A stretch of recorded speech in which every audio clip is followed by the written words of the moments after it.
I want some ice cream. No, Peter, you finish your food. You get back here right now, mister. Don't you...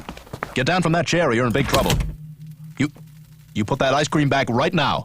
I mean it. I am not kidding around. I am not gonna say it again.